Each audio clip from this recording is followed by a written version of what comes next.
Hello students and welcome to the lecture. So students, as we know that we are covering the parliament, okay? And basically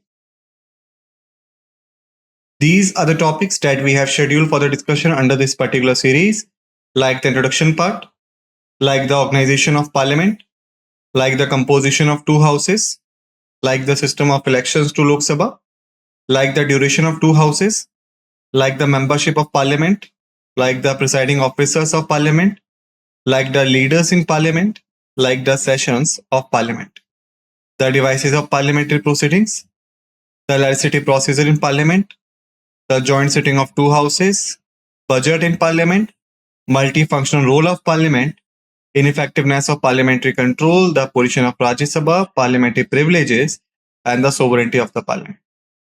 Okay, so these are the topics that we have scheduled for the discussion. If we talk about the topics that we have covered so far, then the introduction part, the organization of parliament, composition of two houses, system of elections to Lok Sabha, duration of two houses, membership of parliament, presiding officers of parliament, leaders in parliament, sessions of parliament, the devices of parliamentary proceedings, legislative procedure in parliament. And the remaining topics are the joint sitting of two houses, the budget in parliament, the multifunction role of parliament, ineffectiveness of parliamentary control, the position of Rajya Sabha, parliamentary privileges, and the sovereignty of parliament. Okay, so this is the picture that we have created so far altogether. So basically, in this lecture, we will start from where we had left in the previous one, but let me ask you one question before.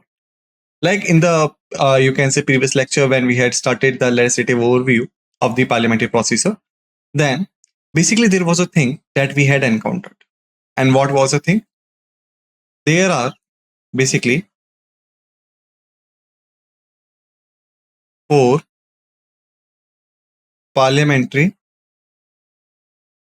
legislative bills, right?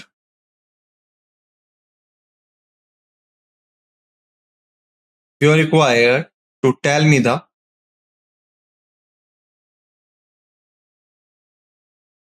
name of these bills. Okay? And you have 30 seconds to think an answer, then I will give you the answer. So your time starts now.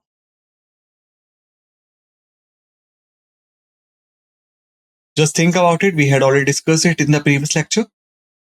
10 seconds have been passed off. Last 10 or last 20s are remaining.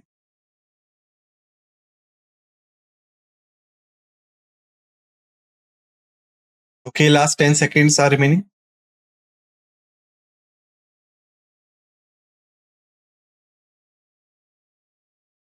All right, the time's up. So basically, if we talk about it, the first category is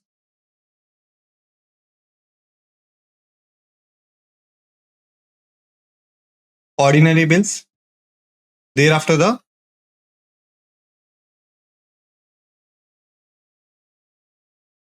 money bills. Thereafter, the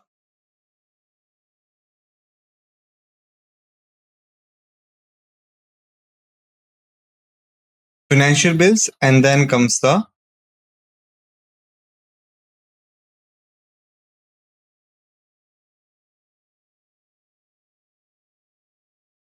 constitutional legislative bills. Okay, so these are the 4 categories of legislative bills. Okay, this is just change it. This is not that one. This is amendment.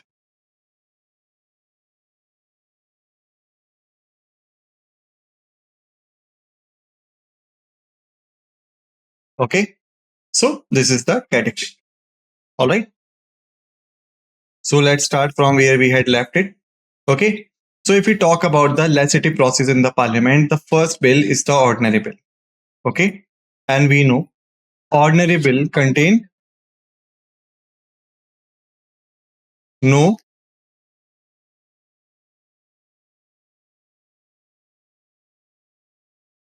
specific matter. Thus, it is known as the ordinary bill. Every ordinary bill has to pass through the following 5 stages in parliament before it finds a place on the statute book. So we can say if there is any ordinary bill which is required to become the legislative, or you can say the rules and regulations,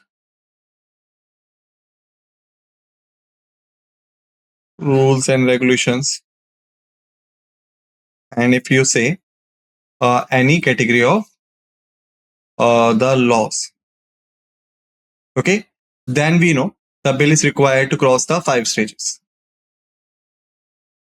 All right.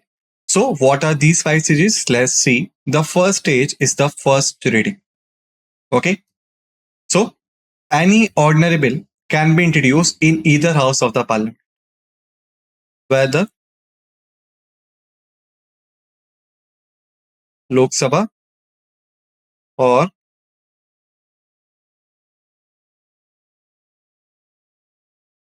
Rajya Sabha.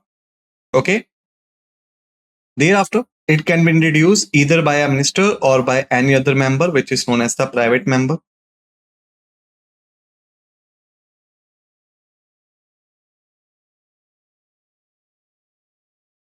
All right. So basically, if we look it from this perspective, so we can say that the ordinary bill having the liberty, not in the case of presentation to the house, like whether it could be presented in the Lok Sabha or the Rajya Sabha, but also in the case of the person who is introducing it. Okay, like the minister could introduce it and the private member could introduce it. Any of them could introduce this bill in the house. But remember, the member who wants to introduce the bill is basically required to ask for the leave of the house. Okay.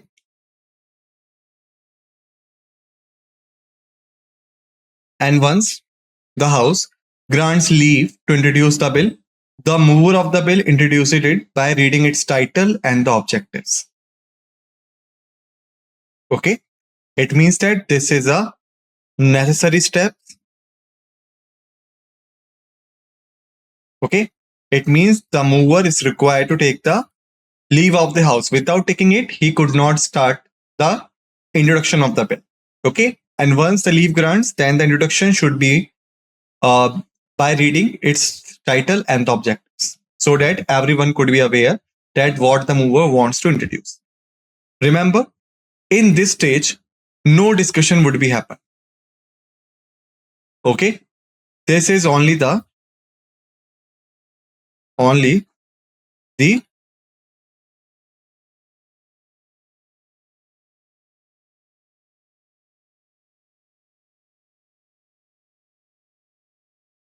introductory stage. Okay. It is only the introductory stage. Later, the bill is published in the Gazette of India. Okay. Also known as, okay, not statute bill. Okay. Later, the bill is published in the Gazette of India. If a bill published in the gazettes before its introduction, leave of the house to introduce the bill is not necessary. Okay. So remember that there is a condition like whosoever would be the member, or you not member, but you can say mover, like whether he is a minister or a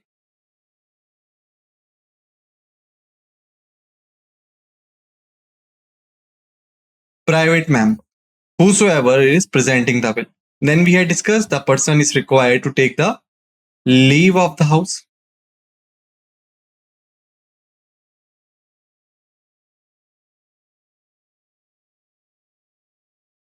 Okay. And once the leave would granted, then only the bill could be discussed. Okay. But here is exception also. And what is the exception? Like suppose if the bill is already presented, or you can say published in the Gazette of India.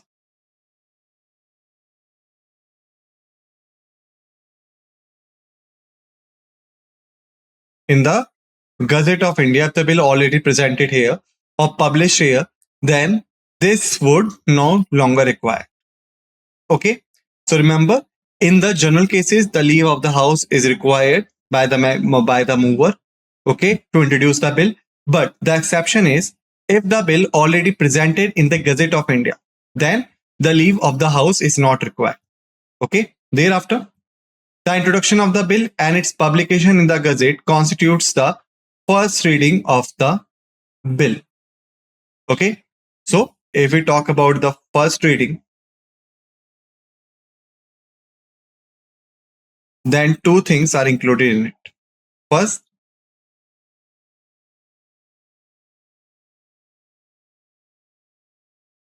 bill introduction by the mover.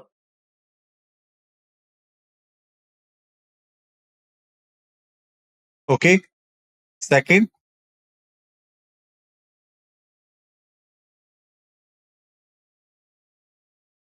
publishing in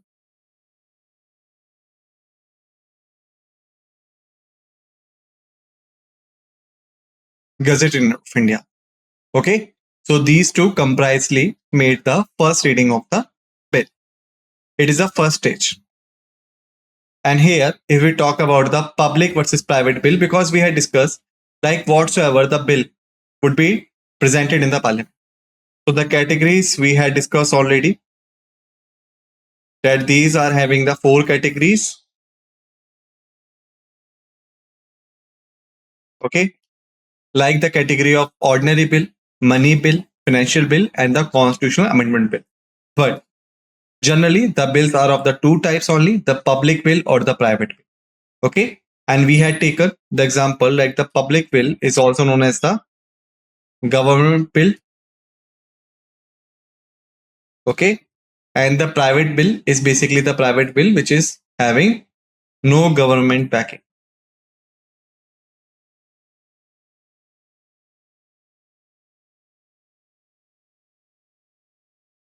All right. This is the thing. So if we talk about the public bill, first thing to be noted here is that it is introduced in the parliament by a minister. Okay. Who will introduce it? The minister, because the minister belongs to the ruling party. Okay. And if we talk about the private bill, it is introduced by any member of the parliament other than a minister. Okay. Any member in the parliament other than a minister, which is the private member, or you can say the person, the member of the house who is not holding any ministry. Okay. That will be the thing. The second thing which we could notice here is that it reflects of the policies of the government ruling party. That's why it is being presented by the ministers. Basically, if we talk about the private bill, it reflects the stand of opposition on the public matter. Okay. So generally, the private bill is introduced by the member who is belong to the opposition party. Okay. And the opposition party clarifies its stance on the public matter. Okay. After this, basically the public bill having the great chances to be approved by the parliament. Why? Because we know whosoever will be the ruling party in the parliament. So there are chances that the ruling party will have the majority in the house. Okay. It will have the majority in the house. That's why they are having the government. Okay. So if they having the majority, there are chances that they will have the more votes in favor. Okay. So it means that there are chances the bill could easily be passed. But if we talk about the private bill, so basically they are presenting by the opposition party members. And we know the opposition having the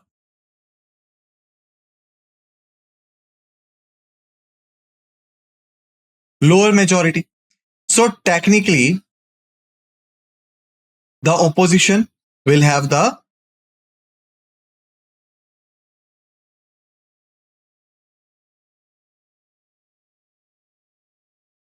less majority in favor of the bill.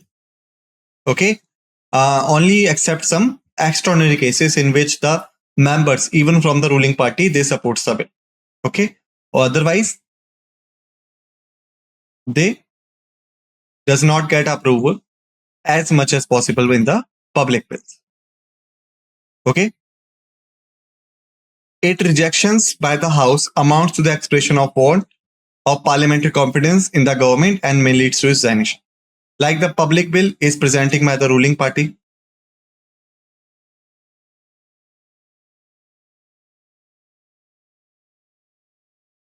who having the majority, and if the party members votes against of it, okay, what does it mean? It means that ruling party, or you can say the government leadership,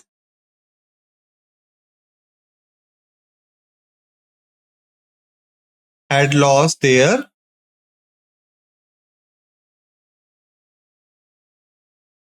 majority.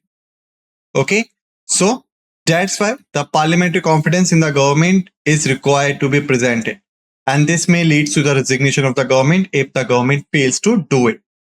Thereafter, if we talk about this one, so basically its rejection by the House has no implication on the parliamentary confidence in the government or its resignation. Why?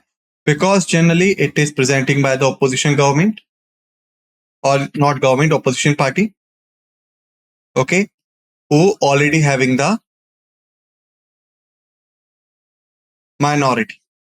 Okay, so even if the bill get rejects, then the government is not required to present its, or you can say to prove its majority in the House.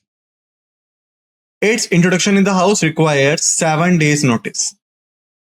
Okay, it means that once the minister asks for the leave of the House, then he is required to present the at least 70 days notice that he is going to present this particular bill on this Sunday. Okay, and the tenure should be at 7 days. But if we talk about the private bill, so its introduction in the House requires at least 1 month notice. Okay, it means that at least 1 month's notice is required to given by the private member before presenting the bill in the House. Okay, thereafter, public bill, it is drafted by the concerned department in consultation with the law department. Okay, suppose the bill is presenting by the Ministry of Aviation, for example, then the bill would be drafted properly by the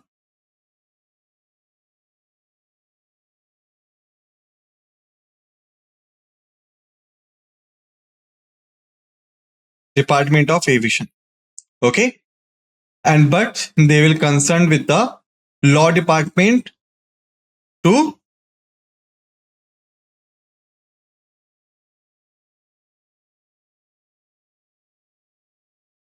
avoid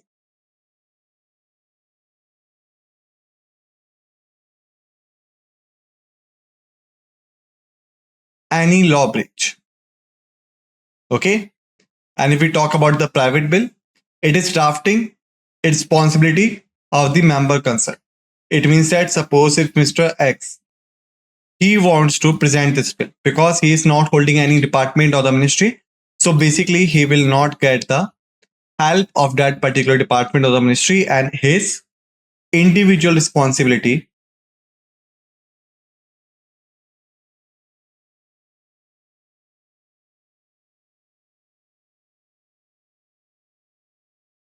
defined here. Okay, is required to prepare this bill on the individual basis. Okay, after this, the second one is the second reading. Okay, after first reading, there is a second reading. During this stage, the bill receives not only the general but also the detailed scrutiny and assume its final shape. Okay, it means that not only the general provisions will be scrutinized or rectified, but each and every details will be scrutinized. Okay, and then after you can scrutinize the each and every detail, its final shape would be assumed. Okay, hence it forms the most important stage in the enactment of the bill. Why? Because its general and the detailed provisions are rectified so that the final shape of the bill could be decided. In fact, this stage involves the 3 more sub stages, namely the stage of general discussion, committee stage, and consideration stage. Okay, it means that general discussion means when the members of the house would express their opinions, would express their things. Committee stage means when the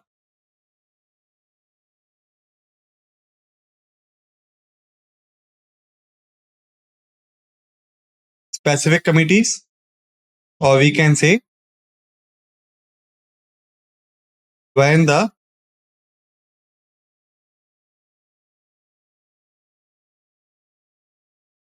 relevant committees would be drafted, okay, to discuss the provisions of the bills in a detailed form. And then comes the consideration stage. It means that bill and the findings of specific committee or the relevant committee would be considered by the house members. Okay. So here is the stage of general discussion. What is this? Let's see. The printed copies of the bills are distributed to the all members, which carrying the title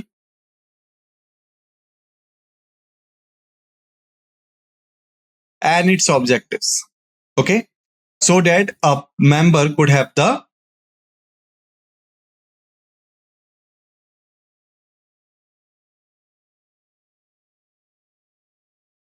good idea of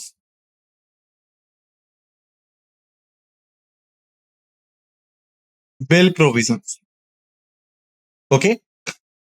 Thereafter, the principles of the bill and its provisions are discussed generally, but the details of the bills are not discussed. Okay. It means that on which principles the bill is derived and what are the provisions as per the principles granted in that bill that will be discussed. But the details of the bills are not discussed. Okay. At this stage, the house can take any one of the following four actions. All right. Like the first is it may take the bill into consideration immediately or on some other fixed date. Okay. It means that after discussing the principles, after discussing the provisions, okay, and after getting all the things, there are chances that might be the bill put into the consideration immediately. Okay. And if not immediately, then it is shifting on other fixed date. These are chances.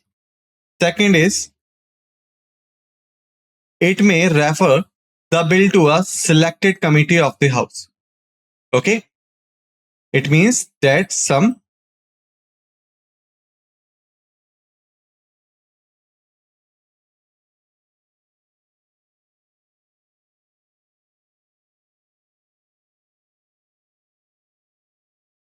special or selected committee would be prepared. Okay. And bill will be referred to them. All right. Thereafter, it may refer the bill to a joint committee of the two houses. It means that the joint committee would be prepared by taking the members from Rajya Sabha and Lok Sabha to fill the bridge between the houses.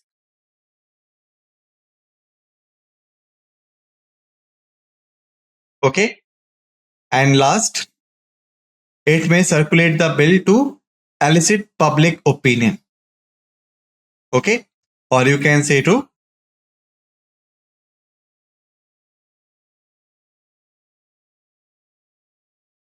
drive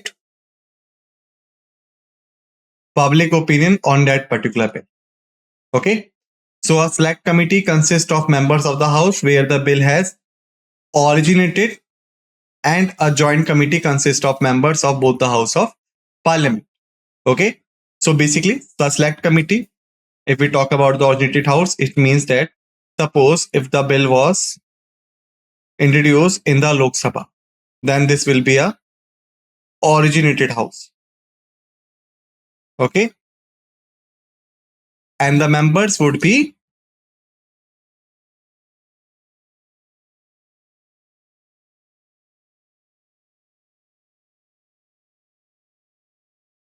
Lok Sabha members. Similarly, suppose if the bill was originated in the Rajya Sabha,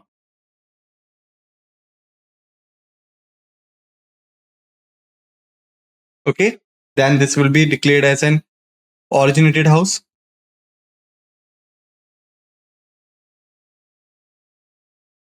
Okay, and we know the members would be from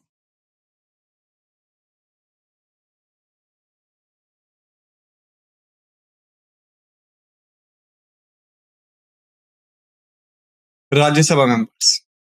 Okay, this is the thing. After this, the committee stage. Okay, the usual practice is to refer the bill to a select committee of the House. Okay, this committee examines the bill thoroughly in detail, clause by clause. It can also amend its provision, but without altering the principles underlying. Okay, remember first the principles would be set. Okay, and to fulfill the principles or as per the principles, the provisions would be decided.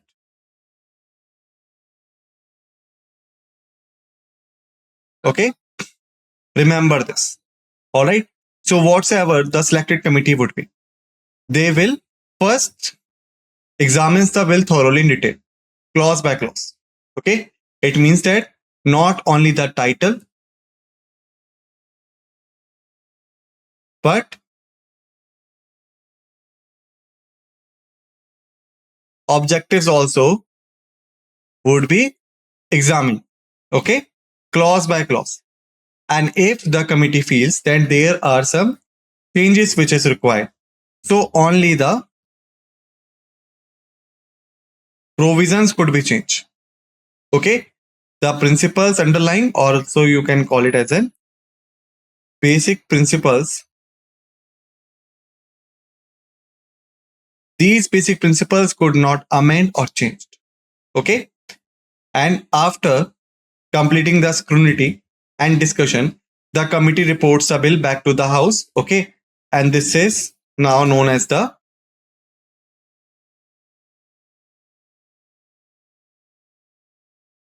scrutinized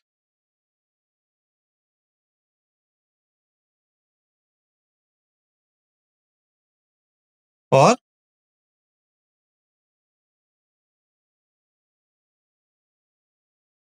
rectified bill. Scrutinized or rectified bill. Okay. After this, thereafter, the next stage is the consideration stage. The House, after receiving the bill from the selected committee, consider the provisions of the bills clause by clause. Okay.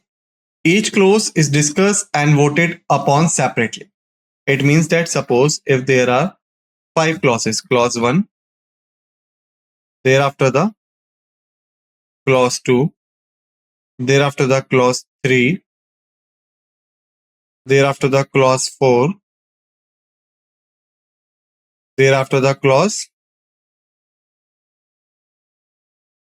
5. Okay, if there are 5 clauses, then instead of discussing them all together like this, okay, instead of discussing them all together, they would be discussed separately. It means first the clause 1 would be discussed and voted, thereafter the clause 2 would be discussed and voted, then the clause 3 would discuss and voted, then clause 4 discuss and voted, then clause 5 would be discussed and voted. Okay, so remember, clauses are discussed and voted separately, not together. The members can also move the amendments, and if accepted, they become part of the bill. Okay, it means that suppose if the committee members, selected committee members, they did not modify it or introduce any amendment, it doesn't mean the amendment could not be made thereafter. If the members feels that these provisions should be amended, this clause should be amended, so they can also move the amendments. And if their amendments accepted, then they would become the part of that particular bill. Okay, remember this thing also. All right. So students, basically in this lecture, we have finished till here. In the next lecture, we would continue from here. Till then, just revise the facts and figures that all we have discussed in this lecture and be ready for the another lecture. With this note, let's end this lecture, and what we say, thank you.